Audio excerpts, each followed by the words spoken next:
उसके आसपास कुछ स्ट्रॉन्ग मेल स्टूडेंट्स बॉडीगार्ड्स की तरह खड़े थे। ए चश्मिश, चॉकलेट नीचे रख और तुम जाकर गेट गार्ड करो। लिन वे ने क्राउड को कंट्रोल में आते देखा और उसके चेहरे पर हल्की स्मग स्माइल आ गई। उसे पता था इस टूट चुकी दुनिया में जिसके पास पावर होगी वही क्वीन बनेगी। तभी सुपरमार्केट के पीछे वाला फायर डोर जोर से हिल गया, आयरन फ्रेम तक मुड़ गया। लिन वे डर कर चिल्लाई, क्या बैक डोर लॉक नहीं था? जल्दी जंगख्यांग, कुछ लड़कों को लेकर जाओ। लेकिन देर हो चुकी थी। पूरा आयरन डोर उड़कर अंदर आ गिरा। धूल के बीच एक आदमी धीरे धीरे अंदर आया। हाथ में ब्लड स्टेन्ड फायर एक्स थी। सफेद टी शर्ट खून से रंग चुकी थी। उसकी स्किन पर पर्पल पैटर्न्स चमक रहे थे और उसकी आंखों से ऐसी खतरनाक ऑरा निकल रही थी जिससे लोगों का खून जम जाए। पूरा सुपरमार्केट शांत हो गया। कुछ लोग डरकर पीछे हट गए। उन्हें लगा कोई हाई लेवल मॉन्स्टर अंदर आ गया है। लेकिन तभी लिनवे की आंखें फैल गईं। सू जिंगचैन, उसे विश्वास ही नहीं हुआ। 1 घंटे पहले तक मैं बस एक गरीब और शांत स्टूडेंट था, लेकिन अब मेरे शरीर से खून और मौत की स्मेल आ रही थी। मेरी आंखों में इंसानियत का नामो निशान नहीं था। मैंने किसी की तरफ देखा तक नहीं, सीधे हाई कैलोरी फूड सेक्शन में गया। डार्क चॉकलेट का पैकेट फाड़ा, पूरा मुंह में भर लिया, फिर रेडबुल का कैन क्रश करके एक ही बार में पी गया। मेरे अंदर की एनर्जी तेजी से रिकवर होने लगी। लिनवे मुझे ध्यान से देख रही थी। उसका दिमाग तेजी से चल रहा था। अगर वो मुझे अपने कंट्रोल में कर ले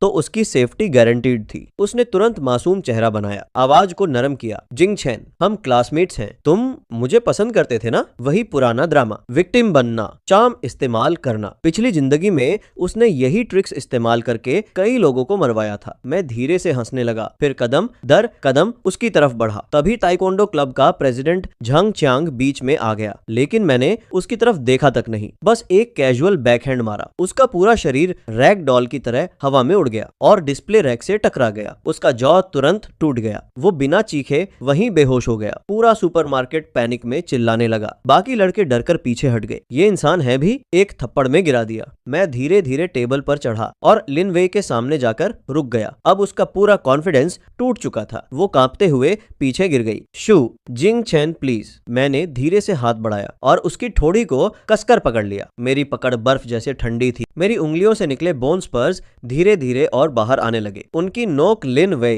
की गर्दन की नस को छू रही थी। मैं उसके कान के पास झुका और धीरे से बोला, तुम्हें लगता था शू जिंगचैन पूरी तरह बेवकूफ था, है ना? तभी अचानक सुपरमार्केट के मेन एंट्रेंस का ग्लास वॉल टूट गया। एक विशाल ज़ॉम्बी अंदर घुस आया।